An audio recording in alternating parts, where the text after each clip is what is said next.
तो लिहाजा मैं ये कहता हूँ तो इनकार नहीं कर सकते। इतना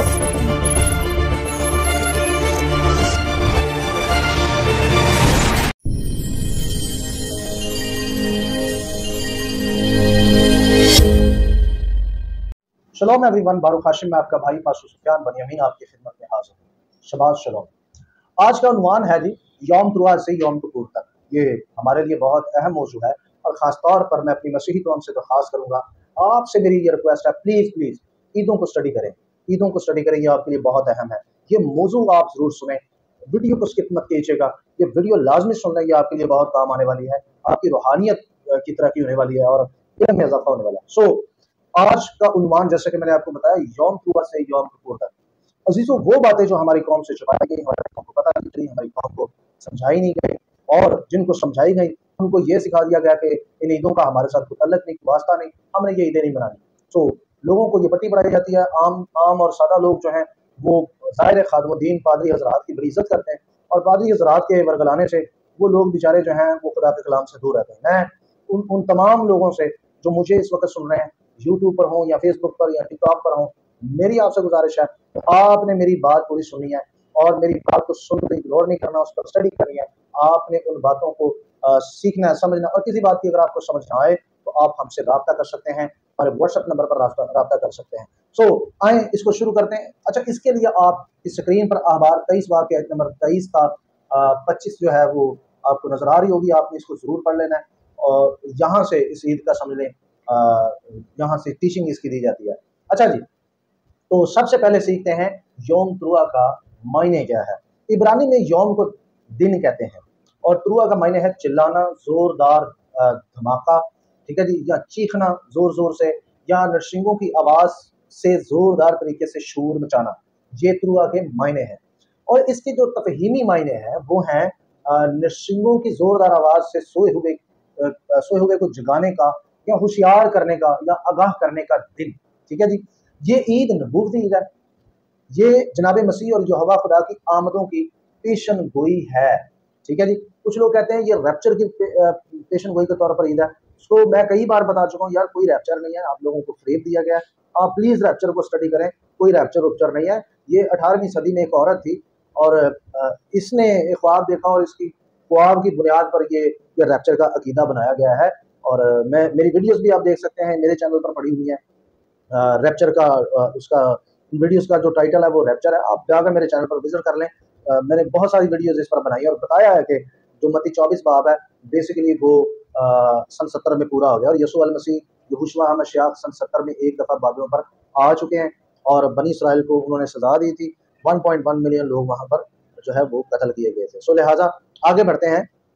अच्छा, जब भी यहोवा पाक खुदा या यीशु अल मसीह की आमद होती है तो ये नबूवत जो है या ये जो ईद है ये उसकी पेशन गोई के तौर पर है कि जब भी खुदावंद आएगा तो समझ लें वो नरसिंगों के शोर में आएगा, नरसिंगे बजाता हुआ आएगा।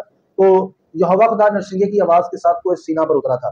इसके लिए देखें खुरूज 19 बाब के आयत नंबर 19 का 20 यहाँ लिखा है, और जब करना की आवाज़ नहायत ही बुलंद होती गई तो मूसा बोलने लगा और खुदा ने आवाज़ के जरिए से उसे जवाब दिया, और खुदावंद को सीना की चोटी पर उतरा और खुदावंद ने पहाड़ की चोटी पर मूसा को बुलाया। सो मूसा ऊपर चढ़ गया। जब यहोवा खुदा आसमान से उतरा कोई सीना पर तो तब भी लिखा है कि किरना की आवाज़ में वहां पर उतरा। तो यहाँ भी देखें नरसिंगा का बाकायदा जो है कैरेक्टर है, किरदार है। आगे बढ़ते हैं। अच्छा जी, जब जद्दून पर रूहुल कुदस नाज़िल होता है, यहोवा पाक खुदा रूह में जद्दून पर नाज़िल होता है, तो यहाँ लिखा है, तज़ात की किताब है, तो यहाँ लिखा तब खुदावंद की रूह जद्दून पर नाज़िल हुई, तो उसने नरसिंगा फूंका और अबी अज़र के लोग उसकी पैरवी में इकट्ठे हुए। तो यहाँ भी देखें जब रूह कुछ उतरता है जद्दून पर तो तब भी नरसिंगे फूंके जाते हैं।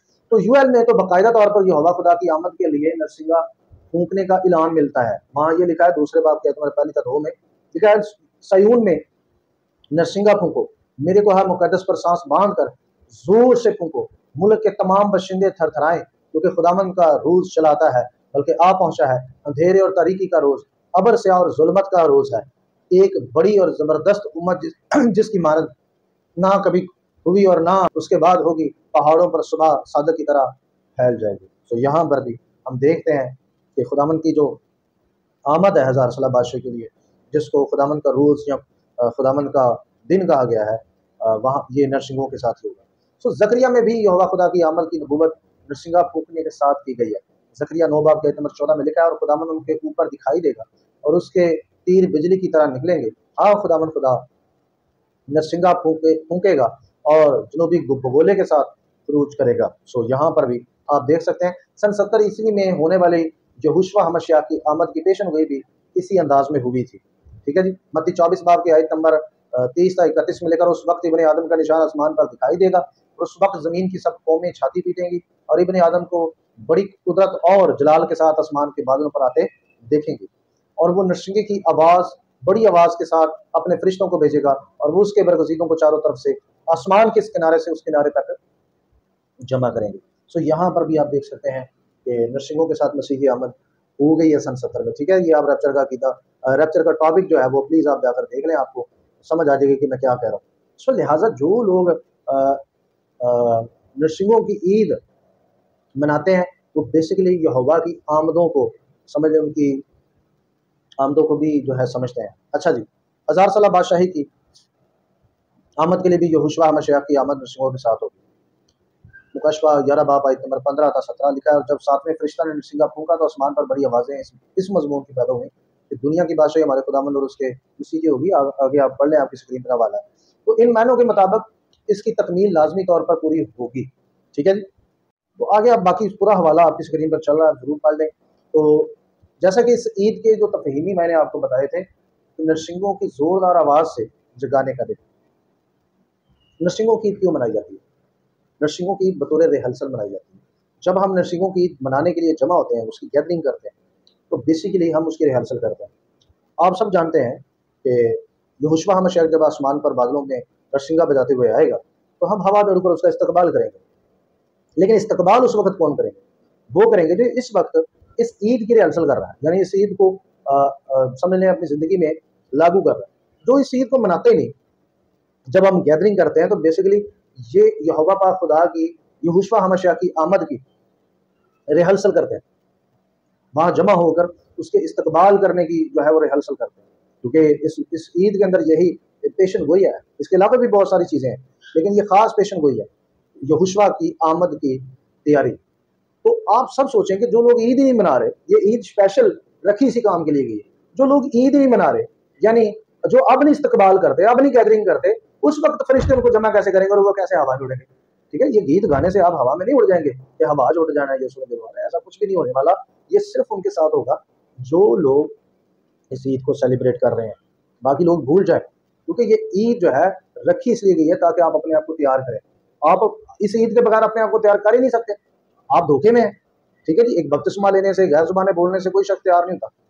ठीक है, तैयारी जो है वो अमल के साथ है, और जो चीज़ इसके साथ मुंसलिक की गई है हमारी कौम ने उसको छोड़ दिया, उसको ही नहीं वो मनाते। तो आप किस तरह से तैयार होंगे? किस तरह से मसीह की आमद के लिए तैयारी अपनी आप कर रहे हैं?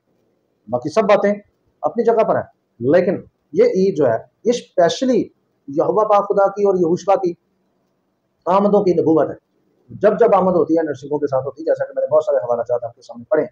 अगर आप अपनी तैयारी करना चाहते हैं तो आज से ही ईदों की स्टडी करें, और खास तौर पर यहोशुआ की आमद के बारे में यौम द्रोहा को पढ़ें, समझें और उसको मनाएं। और अगर आप नहीं मना सकते, भूल जाएं कि आप हवा में उड़ेंगे, सीधा जहन्नम जाएंगे। शलोम।